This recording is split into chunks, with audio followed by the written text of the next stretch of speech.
काय पाहिजे विरू तुला? काय पाहिजे? हे पाहिजे का? काय आहे? बांगडी आहे. काय करायचं तुला त्याचं? घालायची आहे. कशी?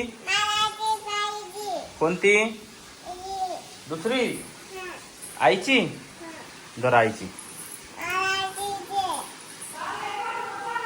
हातात घाल लवकर. कशी घालती तू? घातली का?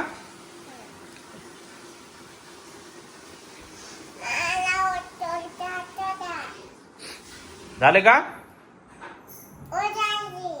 कुठं जायचं आपल्याला? गावाला जायचं. कोणाला कोणाला यायचंय अजून? बरं ठीक आहे. ओके. दादा न्यायचं का? आजीला? आईला? तुला?